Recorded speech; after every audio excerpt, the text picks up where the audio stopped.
Perkenalkan, nama saya Aizumana, MPM 211211051. Kami di sini akan mempresentasikan hasil kerja kelompok kami. Sebelum itu, di sini saya akan memperkenalkan dulu terlebih dahulu teman-teman saya. Mohon teman-teman untuk memperkenalkan satu persatunya. Hai, perkenalkan nama saya Audia Hermapilia, MPM 211211044. Hai, perkenalkan nama saya Siti Septianti dan NPM 21121043. Hai, nama saya Siti Aulia Unapisa, NPM 211121053. Hai, nama saya Khofifah Lydia Maulana, NPM 21121048. Hai, saya Ferdinand Azmi dengan nomor NPM 211211045. Oke, itu merupakan dari teman-teman kelompok 3. Maka dari itu kita langsung saja untuk ke presentasinya. Gas. Bismillahirrahmanirrahim. Sebelumnya di sini saya sebagai orang yang pertama mempresentasikan dari kelompok 3. Adapun hal yang dipresentasikan itu mengenai sistem kompensasi untuk gaji, bonus dan fasilitas yang baik untuk PT Indofood CBP Sukses Makmur Tbk. Sebelum kita jauh lebih dalam lagi, tadi saya mengucapkan terlebih dahulu kepada Bapak Muhammad Wahid Murniawan SEMAKT selaku dosen di mata kuliah Sistem Pengendalian Manajemen. Baiklah, langsung saja.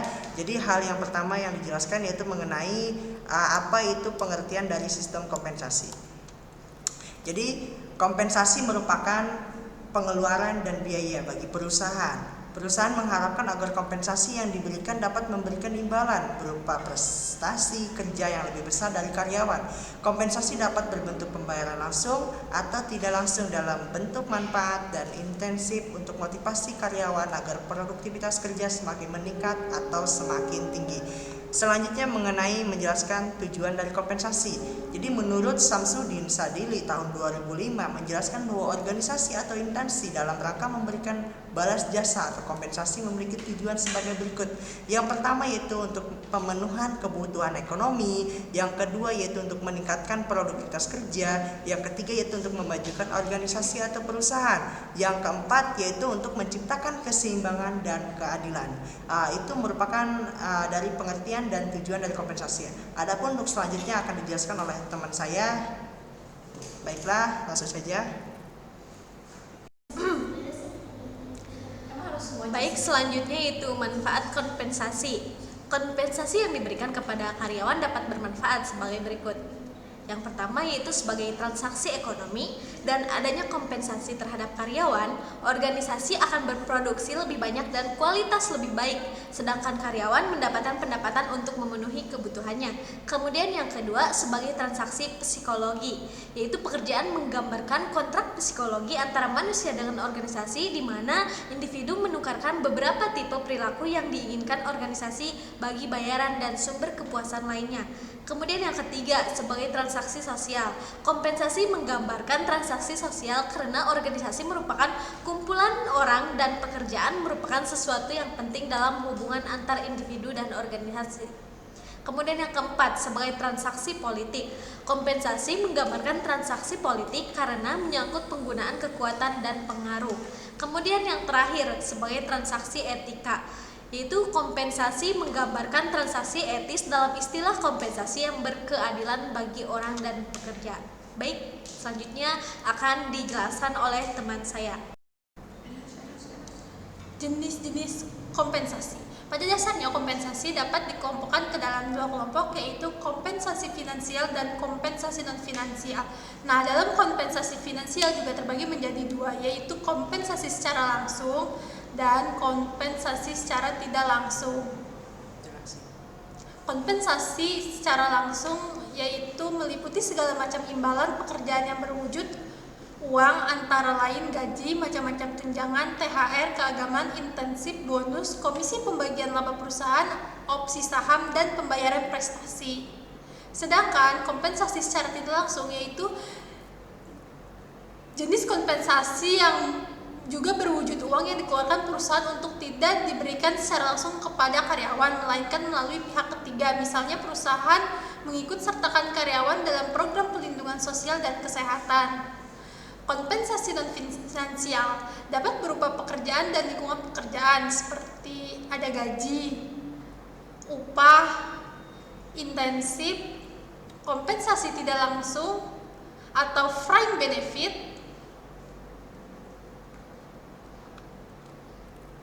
macam-macam bentuk kompensasi.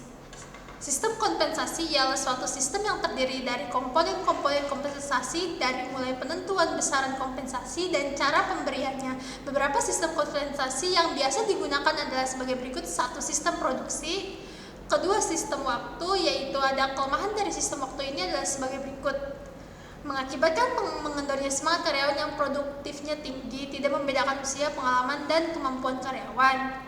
Sedangkan kelebihan sistem waktu ini adalah sebagai berikut: dapat mencegah hal-hal yang kurang diinginkan seperti pilih kasih, diskriminasi, maupun kompensasi yang kurang sehat. Sistem upah pembayaran laba. Sistem ini yaitu menetapkan bahwa buruh tidak hanya menerima upah biasa tetapi juga bagian laba dengan ketentuan yang telah ditetapkan perusahaan. Baiklah, akan dilanjutkan oleh rekan saya. Baik, di sini saya akan memaparkan materi tentang faktor-faktor yang mempengaruhi kompensasi finansial individual. Menurut Mondi tahun 2025, faktor-faktor yang menentukan kompensasi finansial individu adalah: yang pertama ada organisasi sebagai penentu kompensasi finansial, di mana faktor-faktor tersebut terbagi menjadi beberapa bagian. Yang pertama ada kebijakan kompensasi, lalu ada tingkatan organisasi, kemudian politik organisasi, dan kemampuan untuk membayar dari organisasi itu sendiri. Faktor selanjutnya ada pasar tenaga kerja sebagai penentu kompensasi finansial, di mana menurut Mondi pada tahun 2005, karyawan finansial yang berada dalam wilayah geografis di mana karyawan direkrut membentuk pasar tenaga kerja. Dengan semakin banyaknya perusahaan bisnis, dunia telah menjadi pasar tenaga kerja. Lalu faktor tersebut dibagi menjadi beberapa. Yang pertama ada survei kompensasi, lalu ada biaya hidup, kemudian ada serikat pekerja, lalu ada masyarakat, perekonomian, dan terakhir ada legislasi. Dan faktor yang terakhir ada pekerja sebagai penentu kompensasi, di mana faktor-faktor yang harus dipertimbangkan ketika pekerjaan sebagai penentu kompensasi finansial ada: yang pertama analisis jabatan atau job analisis, yang kedua ada deskripsi jabatan atau job description, yang ketiga ada evaluasi jabatan atau job evaluation, yang keempat ada harga jabatan atau job pricing, dan terakhir ada perundingan kolektif atau kolektif harganya. Baik, sekian dari saya, selanjutnya akan dijelaskan oleh teman saya. Baik, yang selanjutnya yaitu proses penentuan kompensasi. Proses atau tahapan-tahapan yang dilalui dalam pemberian kompensasi supaya adil terdiri dari: yang pertama yaitu menyelenggarakan survei gaji, selanjutnya menentukan nilai tiap pekerjaan dalam perusahaan melalui evaluasi pekerjaan atau untuk menjamin keadilan internal. Selanjutnya ada mengkelompokkan pekerjaan yang sama atau sejenis ke dalam tingkat upah yang sama pula, atau untuk menjamin employee equity atau keadilan karyawan. Yang selanjutnya ada menetapkan jumlah besaran tingkatan gaji dengan menggunakan garis upah, dan yang terakhir ada menyesuaikan tingkat upah dengan peraturan perundang-undangan yang berlaku atau menjamin gaji layak dan wajar. Oke, untuk yang selanjutnya ada kriteria pemberian kompensasi, yaitu ada beberapa kriteria yang perlu diperhatikan dalam menentukan kebijakan pemberian kompensasi.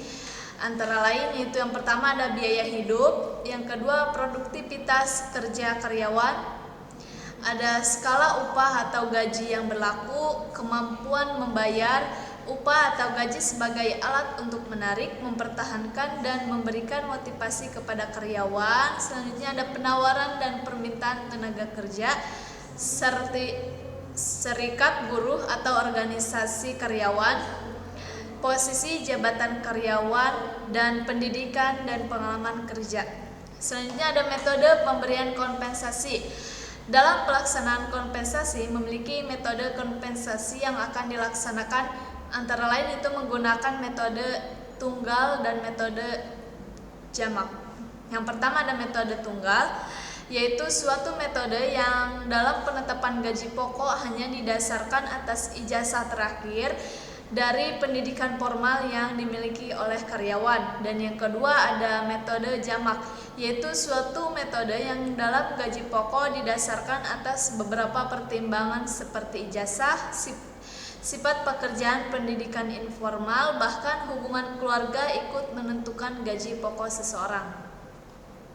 Baik ya, selanjutnya akan dilanjutkan oleh teman saya. Baik, saya akan melanjutkan materi selanjutnya, yaitu tentang tantangan yang dihadapi dalam pemberian kompensasi. Yang pertama itu ada standar gaji, yang kedua ada kekuatan serikat buruh, ketiga ada produktivitas, yang keempat ada kebijaksanaan gaji dan upah, yang kelima ada peraturan pemerintah, yang keenam ada nilai yang sebanding dengan pembayaran yang sama. Selanjutnya yaitu ada keadilan yang termasuk dalam kompensasi. Yang pertama itu ada keadilan internal, yaitu pembayaran karyawan sesuai dengan nilai-nilai relatif pekerjaan mereka di dalam organisasi yang sama. Yang kedua ada keadilan eksternal, yaitu pembayaran karyawan pada tingkat yang sebanding dengan yang dibayarkan untuk pekerjaan yang sama di perusahaan lain. Yang ketiga ada keadilan karyawan, yaitu sebuah kondisi yang ada ketika individu melakukan pekerjaan serupa untuk perusahaan yang sama dibayar menurut faktor-faktor unik karyawan. Selanjutnya ada keadilan tim, yaitu pencapaian ketika tim dihargai berdasarkan produktivitas kelompok mereka. Nah,